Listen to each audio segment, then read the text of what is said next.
Welcome to The Explainer. Today we're carefully unpacking a truly historic and, frankly, kind of chaotic moment in time, June 2026. This is a period that's undoubtedly going to go down in history for a multitude of contrasting reasons. We're going to look strictly at the data, the timelines, and the cold hard facts to understand exactly what is happening globally right now and how all these massive events intersect in ways you might not expect. June 2026, the month the world came together to play while simultaneously tearing itself apart. We're literally witnessing a fascinating, almost surreal split-screen reality here. On one hand, we've got the unifying, totally joyous celebration of global sports on a scale we have never seen before. But if you look away from the stadiums for just a second, the geopolitical landscape is fracturing in some pretty severe, complex, and highly consequential ways. Okay, let's dive into this. Here is our roadmap for today. First, the biggest World Cup ever. Second, a world in conflict. Third, politics on the pitch. And finally, tightening global borders. All right, Section 1, the biggest World Cup ever. As fans of global events, we are looking at a sporting spectacle of a magnitude that has just never been attempted in the history of the game. 104. That's the number of matches that will be played in this tournament. This single number immediately establishes the massive historic scale of the whole shebang. To put that into perspective, it's a huge leap from what we're historically used to. We're talking more teams, way more fans traveling across borders, and a much longer global spotlight on the host nations. And this brilliantly illustrates the shift. If we look at the old format, it was the standard 32-team tournament featuring 64 matches played over 32 days. But the new format? We're looking at an expanded 48 teams playing 104 matches over a sprawling 39 days. It's wild! Teams reaching the Final Four will actually play 8 matches instead of 7 now. So it's a logistical mammoth, bringing in teams making their tournament debuts and dramatically increasing the overall footprint of the event.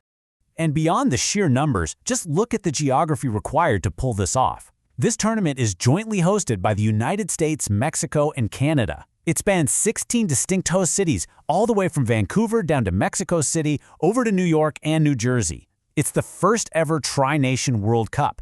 Obviously, this requires an incredible level of cross-border cooperation, security coordination, and geographical unity across the entire continent of North America just to make this global celebration happen. But what is happening off the pitch?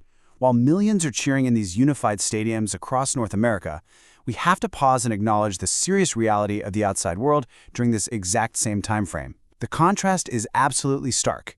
We need to look at the geopolitical data to fully grasp the gravity of this specific moment in time. Section 2, a world in conflict. Let's move to and see how this builds over a very tense 4-day period where we watched a severe escalation. Impartially speaking, the timeline looks like this. On June 8th, Israeli strikes targeted military sites in western and central Iran. The very next day, June 9th, following the crash of a U.S. Apache helicopter near the Strait of Hormuz, the United States launched missile strikes across Iran. Then on June 10th, the Islamic Revolutionary Guard Corps retaliated by attacking the U.S. Fifth Fleet in Bahrain, as well as launching strikes toward Kuwait's Ali Al Salam Air Base and Jordan's Azraq area. However, by June 11th, we actually saw a de-escalation effort. Diplomatic channels opened up with Pakistan mediating, and ceasefire texts between the U.S. and Iran were actively being negotiated. Now, the global ripple effects of this rapid escalation have been severe. According to the data, the Iranian military declared the highly strategic Strait of Hormuz closed to all traffic. That includes oil tankers. Because of this closure, the U.S. Energy Information Administration reported that Middle East oil producers had to drop their output by a staggering 11 million barrels per day.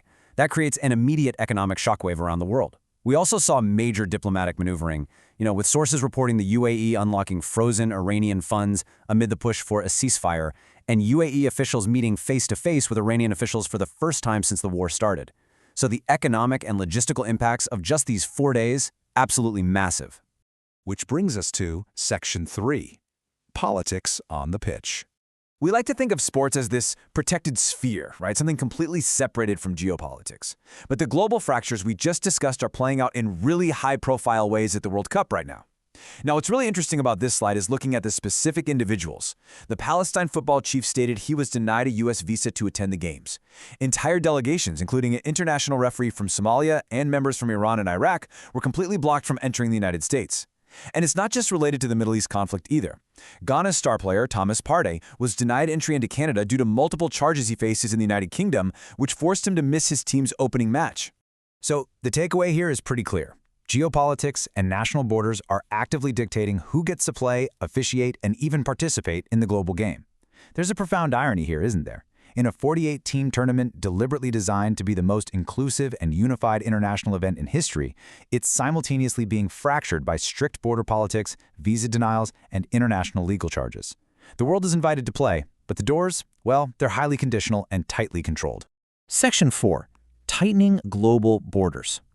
While North America is busy navigating the complex logistics of hosting the world, the exact same week features a massive, historic shift in immigration policy on the completely other side of the globe.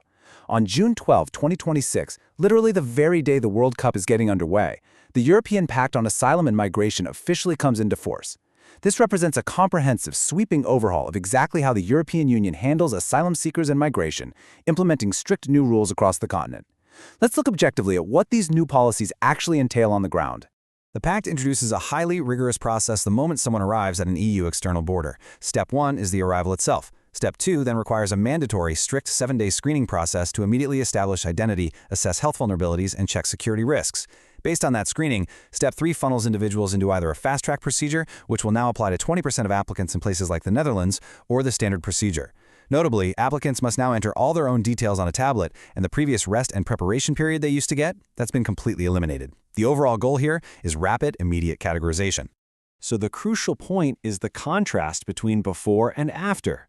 Before June 12th, refugees could eventually secure a permanent residence permit, even though the processing times were often much longer.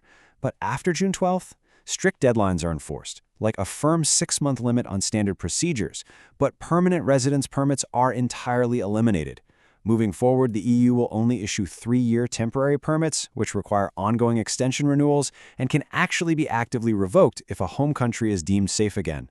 Furthermore, the conditions placed on family reunification have been significantly tightened under this new pact. The new rules restrict reunification exclusively to legally married partners, minor biological children, and minor adopted children. That means unmarried partners, foster children, and adult children are now explicitly excluded from these reunification rights. It's a fundamental structural hardening of the requirements for migrants who are seeking to bring their families to Europe. So looking at all this information together, we get a highly cohesive snapshot of June 2026, a world striving for unparalleled unity on the pitch while actively and systematically hardening its borders off of it. And understanding this interconnectedness really matters because it shows us the complex reality of modern globalization. I mean, the logistical triumph of a tri-nation 2018 World Cup simply cannot erase the severe economic impacts of the Strait of Hormuz closure, right? Nor can it bypass the strict new realities of the EU's Migration Pact or the visa blockades at North American borders. All of these things are happening at once. Which leaves us to ponder the days ahead. As global conflicts escalate, as oil markets react, and international borders tighten from Europe to North America, how will international politics shape the remainder of the 2026 tournament? That's the big question. Thank you for joining me for this explainer. See you next time.